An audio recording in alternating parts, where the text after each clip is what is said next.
Hi there, Leos. Thanks so much for tuning in. I'm Astrogirl, and we're looking at March 9 through March 15.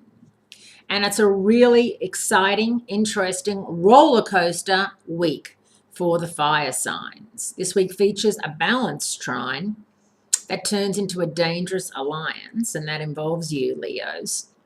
A sign change followed by a rest period. Mars, the planet of energy, is riding point early Tuesday, March 10, when it makes a fire trine to Jupiter, indicating a couple of days of positive growth.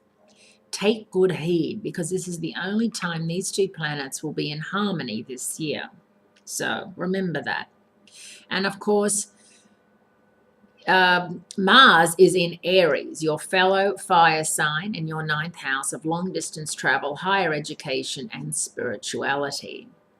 It looks like hazard lights ahead, however. Wednesday, March 11. Mars exchanges the Jupiter love bubble for a meetup with Uranus. Now, of course, Uranus is the planet of the unexpected, and that is also in Aries. And Jupiter is in your sign, so therein lies the trine.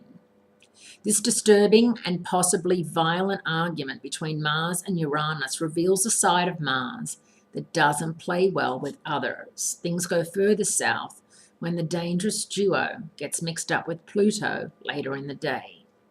The immense significance of this Uranus-Pluto meeting, the next one will be in opposition in 2046, will be discussed next week.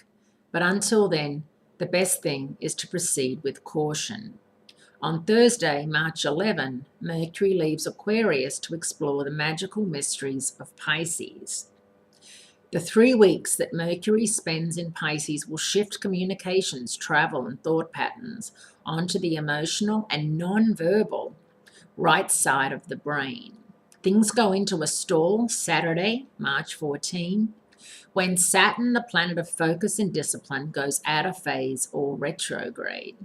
For 4 months, Saturn is going to be out of phase, and it's going to be out of phase in Scorpio, your 4th house of home and family.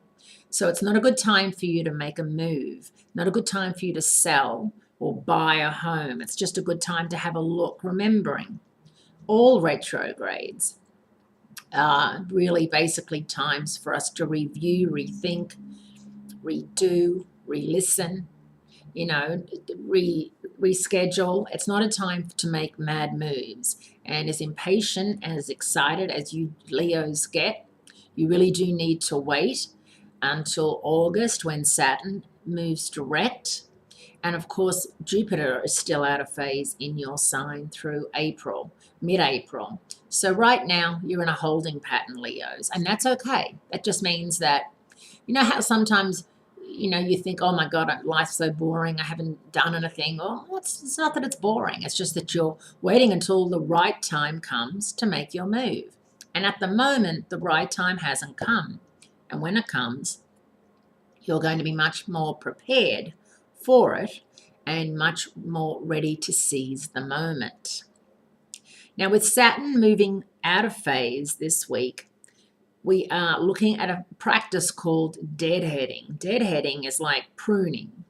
And when you snip off flower heads after a plant is past its bloom. This stop motion practice prevents the flowers from going to seed and allows the plant to put more energy into producing new blossoms. Deadheading a project, job, relationship, or idea that has blossomed and run its course guarantees you'll have the energy to make a successful and productive start when Saturn moves direct in your self-fulfillment zone in August, and Jupiter moves into Virgo, your money zone, in August. And of course, the Sun is in your sign in August. So August is a month to be prepared for, and it's really not that far away. Have a great week, great speaking to you, and I look forward to speaking to you again next week.